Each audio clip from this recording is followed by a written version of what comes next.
अगर आपने अभी तक द ब्लैंक पेज ऑफिशियल को सब्सक्राइब नहीं किया तो सब्सक्राइब ज़रूर कर लीजिएगा और बेल आइकन को प्रेस करिएगा ताकि आपको हमारा हर नया जो एपिसोड है उसका नोटिफिकेशन मिलता रहे। पाकिस्तान के अंदर तमाम पॉलिटिकल पार्टीज इमरान खान की सरकार को टॉपल करने के लिए एक हो चुकी हैं अचानक से, और ये अटैम्प्ट तब से तेज़ हुई है जब इमरान खान लास्ट मंथ रूस के दौरे पे गया था। उसके बाद से ये अटैम्प्ट तेज़ हुई हैं। पार्लियामेंट के अंदर, पाकिस्तान की पार्लियामेंट के अंदर वोट ऑफ नो कॉन्फिडेंस का बिल मूव किया गया है, जिसके तहत अब इमरान खान ने 172 मेंबर्स का वोट लेना है कम से कम। लेकिन मसला ये है कि इमरान खान की खुद के पास 155 मेंबर थे, बाकी उसके अलाइज थे हुकूमत में। इस तरह से हुकूमत बनी हुई थी, 2-3 छोटी पार्टियां मिला के उसने सरकार बनाई हुई है। अब हुआ यह है कि इमरान खान की पार्टी के खुद के जो कुछ लोग हैं जो कि वोट इमरान खान के नाम पे लेकर इलेक्ट होके आए हैं, लेकिन वो अचानक से फिर गए इमरान खान से और वो कह रहे हैं कि हम तो अपोजिशन वालों को वोट देंगे, यानी उनके अपोनेंट्स के साथ मिल गए इमरान खान के। और ये वैसे पाकिस्तान के कॉन्स्टिट्यूशन के हिसाब से अलाउड नहीं है, लेकिन मसला ये है कि जब तक कोई जुर्म होता नहीं है तो उसकी सज़ा नहीं होती। जब तक वो वोट नहीं देते तब तक तो वो बेकसूर है ना। जब तक इमरान खान के खिलाफ वोट नहीं देते तो ये तो कोई केस ही नहीं बनता, लिहाजा वोट तो एनी हाउ डलेगा और वोट काउंट भी होगा। इस वजह से फिर 172 का नंबर पूरा करना इमरान खान के लिए मुश्किल हो गया है सरकार में टिके रहने के लिए। इस पे वोटिंग तो वैसे 4-5 अप्रैल को होगी, लेकिन इससे पहले इमरान खान ने ऐलान किया था कि मैं एक बड़ा सरप्राइज़ देने वाला हूं 27 मार्च को इस्लामाबाद के अंदर एक बड़े जलसे में। अब जनाब 27 तो कल गुजर गई, कल जलसा हुआ भी और बड़ा मैसिव जलसा हुआ इमरान खान का। One of the biggest gatherings in the history of Islamabad ये हुआ है। और ये मैसेज इमरान खान देने में कम से कम कामयाब हुए हैं दुनिया को कि he is still the most popular leader in Pakistan. इसमें कोई शक नहीं है, बहुत बड़े लोग आए। लेकिन इसके साथ ही जो सबसे बड़ी बात इमरान खान ने कल के जलसे में की, वो ना सिर्फ पाकिस्तान बल्कि रीजन के लिए ख़तरे की घंटी उसने बजा दी है। रीजन के लिए, सबके लिए उसने ख़तरे की घंटी बजा दी है कि क्या हो रहा है रीजन के अंदर। पहले इमरान खान के फॉरेन मिनिस्टर आए इस जलसे में और कल उन्होंने कहा कि मैं फॉरेन मिनिस्टर हूँ, मेरे दिल में बहुत से सीक्रेट्स हैं, लेकिन मैं अपने सेंसिटिव ओहदे की वजह से बता नहीं सकता। सिर्फ इतना कह सकता हूँ कि पाकिस्तान से बाहर एक जगह पे ये तय हुआ है कि सरकार बदलनी है पाकिस्तान के अंदर। और इसके बाद इमरान खान आता है स्टेज पे और पहली बार शायद ऐसा हुआ है कि इमरान खान ने पेपर पर लिखी हुई स्पीच पढ़ी है। उनकी तकरीर का एक छोटा सा हिस्सा ऐसा था जो कि उन्होंने पेपर पे देख के पढ़ा है, लिखा हुआ था उनके पास। He said I don't want to say anything that might cause problems for Pakistan foreign relations. इसीलिए उन्होंने कहा कि मैं वर्ड्स को केयरफुली सिलेक्ट करने के लिए ये लिख के आया हूँ ताकि मेरे मुंह से कोई ऐसी बात ना निकल जाए जो कि मसला क्रिएट करे पाकिस्तान के लिए। तो उन्होंने कहा कि इमरान खान ने कि मैं आपको बताना चाहता हूँ कि नवाज़ शरीफ की पार्टी के लीडर इंग्लैंड में, आजकल नवाज़ शरीफ इंग्लैंड में और आ नहीं रहे, वैसे उनको डर है कि अगर आऊँगा तो शायद वो पकड़ ना लें। तो उन्होंने कहा नवाज़ शरीफ की पार्टी के जो लीडर हैं वो इंग्लैंड में किसी से मिले हैं। ये नहीं बताया इमरान खान ने कि किससे मिले हैं, लेकिन उन्होंने कहा किसी से मिले हैं। अलबत्ता पीटीआई जो कि इमरान खान की पार्टी है, वहाँ पर पीटीआई की सर्कल्स में ये बात हो रही है कि CIA वालों से मिला है नवाज़ शरीफ, अमेरिका का खुफिया इदारा CIA। और उन्होंने कहा कि ये सिर्फ नवाज शरीफ नहीं, दीगर जो अपोजिशन पार्टीज हैं ना वो भी CIA वाले उनसे भी मिले हैं।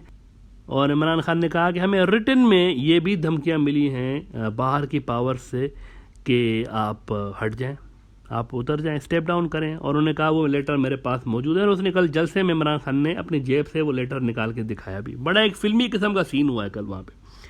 तो उन्होंने वो लेटर निकाल के दिखाया भी, लेकिन ही सेड कि मैं इसको अभी पब्लिक नहीं कर सकता। अगर किसी जर्नलिस्ट को या किसी बंदे को देखना है तो वो मेरे पास आके देख सकता है इस लेटर को, लेकिन मैं इसको पब्लिक नहीं कर सकता। सही टाइम पे मैं इसको पब्लिक करूँगा। पैसे लगा के हुकूमत को टॉपल करने की अटैम्प्ट हो रही है ही सेट।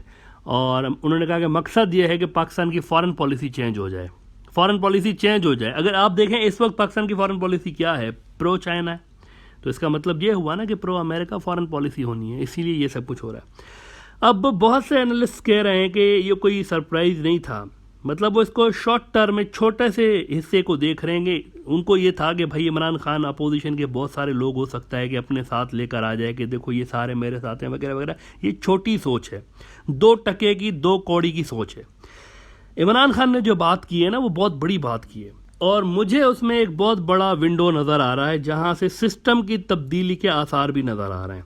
यानी ये जो मौजूदा वेस्टर्न डेमोक्रेटिक सिस्टम है ये धपड़धूस होने की एक पॉसिबिलिटी पैदा हो चुकी है। मैं ये नहीं कह रहा हूँ कि ऐसा होने जा रहा है, मैं ये नहीं कह रहा हूँ कि कल को ये वेस्टर्न डेमोक्रेटिक सिस्टम पाकिस्तान के अंदर गिर पड़ेगा, ऐसा मैं नहीं कह रहा हूँ, लेकिन एक पॉसिबिलिटी पैदा कर दी है इमरान खान ने। डेमोक्रेसी रहेगी अपनी जगह, इसमें कोई दो राय नहीं है, डेमोक्रेसी रहेगी अपनी जगह, लेकिन उसकी शक्ल जो है ना, फॉर्म, वो तब्दील हो सकती है। मतलब ये वेस्ट की जो डिजाइन किया हुआ सिस्टम है ना, उससे कुछ और हो सकती है। This is not a prediction, मैं कोई प्रेडिक्शन नहीं कर रहा हूं कि ये होने जा रहा है, बल्कि एक लूप होल इमरान खान ने सिस्टम के अंदर एक्सपोज कर दिया है ये खतरा दिखा के। मतलब ये जो उसने कहा है ना कि ये बाहर से हो रहा है, तो एक लूप होल को एक्सपोज किया है सिस्टम के अंदर उन्होंने। कैसे?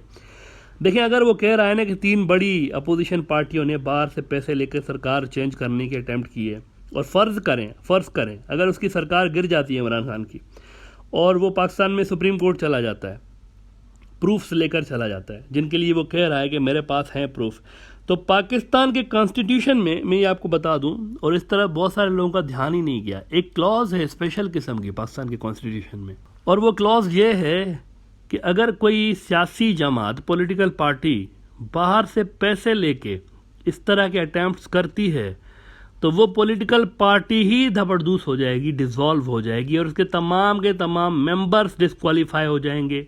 कोई मंत्री नहीं रहेगा, कोई एमएनए नहीं रहेगा, कोई एमपीए नहीं रहेगा, कोई मेंबर ऑफ पार्लियामेंट नहीं रहेगा उस पार्टी का।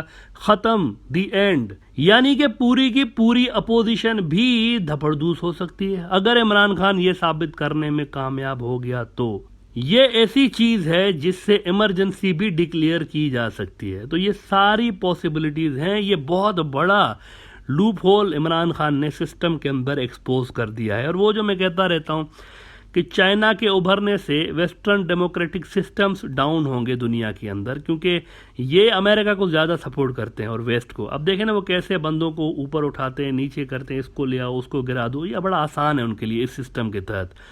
उधर दूसरी तरफ आप देखें कि नेपाल के अंदर भी गड़बड़ स्टार्ट करवाई गई है, वहाँ पर भी गड़बड़ स्टार्ट करवाई जा रही है, वहाँ के पॉलिटिकल सिस्टम को भी मैनिपुलेट करने की अटैम्प्ट होने लगी है। इस पे चाइना का स्टेट मीडिया ग्लोबल टाइम्स, जो कि यूँ समझे कि गवर्नमेंट का माउथ पीस ही है, इन्होंने लिखा है कि चाइना के फॉरेन मिनिस्टर जो है ना, यानी इनको कोट करते हुए उन्होंने लिखा कि China opposes any attempts to undermine Nepal's sovereignty and engage in geopolitical games in the country. मतलब वहाँ भी एक अटैम्प्ट हो रही है प्रो अमेरिका सिस्टम लाने की, वहाँ भी अटैम्प्ट हो रही है। वहाँ पर बेतहाशा पैसा फेंका गया है, $500 मिलियन अमेरिका ने फेंके हैं वहाँ पे। आप ज़रा ये 1 महीना पहले का साउथ चाइना मॉर्निंग पोस्ट देख लें और देखें कि क्या क्या हो रहा है मुल्कों के साथ। साउथ चाइना मॉर्निंग पोस्ट 1 महीना पहले का ये देख लें आप, कह रहे हैं कि US bid to give $500 million to Nepal, sparks protest, war of words between Washington and Beijing. ये $500 मिलियन, मैं आपको बता दूं, आप हैरान हो जाएंगे कि क्या हो रहा है। ये $500 मिलियन ना लोन है ना इन्वेस्टमेंट है, ना लोन है ना इन्वेस्टमेंट है। अमरीकी कह रहे हैं ये फ्री है, आप रख लें, फ्री आपके लिए, वी लव यू, रख लें। तो मतलब पैसे दे के डायरेक्टली सिस्टम को बुनियादी तौर पर खरीदने की अटैम्प्ट की जा रही है अमेरिका की जानिब से। इस पर चाइना वार्न कर रहा है कि मुल्कों के साथ ये ड्रामे बंद करें। देखें, चाइना अगर खुद भी चाहता है, इन्होंने 500 मिलियन दिए ना, वो 1000 मिलियन दे सकते हैं चाइनीज, उनके पास पैसे नहीं है क्या? लेकिन अगर इस तरह होने लगा तो मुझे बताएं लोगों का क्या बनेगा? मुल्क के अंदर जो लोग हैं वो क्या भेड़ बकरियां हैं? वो क्या है फिर? यानी उनकी जो विल है उसका कोई मैटर, उसको हिसाब ही नहीं है कोई। चाइना का अगर आप लाख इख्तलाफ रखें कि कम से कम उनके अंदर ये एक इथिक्स है कि जो पॉपुलरिटी ज़्यादा मकबूल होती है ना, कम से कम उसके ऊपर हाथ रखते हैं। यानी अगर ज़्यादा मकबूल नहीं भी है, 19-20 का भी फ़र्क होता है ना, तो उसके ऊपर हाथ रखते हैं। कम से कम पॉलिटिकल वहाँ के लोगों की जो से होती है ना, उनको वो उनके ऊपर रखते हैं, अपनी कोई मतलब पार्टी बना के नहीं थोपते उनके ऊपर। ये चाइना। अमेरिका क्या कर रहा है? ये लो 500 मिलियन मेरी तरफ आ जाओ। अब ये वो चीज़ है जो कि मुल्कों की सॉवरेनिटी और उनके सिस्टम्स को ही धपड़धूस कर रही है, बुनियादी तौर पर मुल्कों के लिए तबाही का बायस बन सकती है। इस पे चाइना वार्न कर रहा है कि ये ड्रामा बंद कर दें, आप मुल्कों की सॉवरेनिटी के साथ नहीं खेल सकते इस तरह। लोगों को डिसाइड करने दें कि वो क्या चाहते हैं। चाइना का फॉरेन मिनिस्टर इसीलिए कुछ रोज पहले साउथ एशिया के दौरों पर निकला था, विजिट्स पर निकला था। इसके अलावा उज्बेकिस्तान के अंदर भी कुछ अटेम्प्ट्स हो रही हैं। इस पर अभी मैं इसलिए बात नहीं करना चाहता क्योंकि विजिबल चेंज वहां पर नजर नहीं आ रही, इसलिए वहां पर बात करना उसके यानी कबल अज वक्त होगा। ये सेंट्रल एशिया के अंदर भी कुछ गेम चल रहा है, वहां पर बात करना कबल अज वक्त होगा, लेकिन मुझे नहीं लग रहा ये कोई कामयाब होगा। वहाँ पर रशिया और चाइना दोनों का इन्फ्लुएंस है, तो मुझे नहीं लग रहा वो कामयाब होगा, लेकिन अटैम्प्ट वहाँ पर भी नज़र आ रही है। बहरहाल रूस के अंदर अलग से बाइडेन साहब जो है वो रिजीम चेंज करने की अटैम्प्ट कर रहे हैं। उनके मुंह से कुछ दिन पहले निकल भी गया गलती से कि मैं चेंज कर रहा हूँ रिजीम और पुतिन को वहाँ रहने का कोई हक नहीं है। तो डर्टी गेम्स स्टार्ट हो गए हैं। वो जो मैंने पिछले एपिसोड्स में बात की थी ना कि अब जो भी होगा ना मुल्कों के अंदर, इसका फैसला ग्लोबल और रीजनल हालात करेंगे। दुनिया के अंदर दो पैरेलल निज़ाम हैं, दो पैरेलल वर्ल्ड ऑर्डर्स बन चुके हैं और ये निज़ाम खुल के अब एक दूसरे के सामने आ चुके हैं और इनकी जो वियर एंड टीयर और इनके अंदर जो लड़ाई है उसका डायरेक्ट इम्पैक्ट बाकी सारे मुल्कों के अंदर आना है। सरकारें धपड़धूस होंगी और एक अनस्टेबिलिटी, केओस और इस तरह की चीज़ें सारी दुनिया के अंदर अब आना शुरू हो चुकी हैं। एशिया, इसका जो मेन गढ़ है ना, बैटल जो है वो एशिया के अंदर है। एशिया में चाइना अगर डाउन हुआ तो दुनिया के अंदर कहीं उठ नहीं पाएगा। एशिया में इसको डाउन करना सबसे इंपॉर्टेंट है अमेरिका के लिए और अमेरिका ने नज़रें अपनी गाड़ दी हैं एशिया के अंदर। देखते हैं चाइना इसको कैसे काउंटर करता है। It will be interesting to C.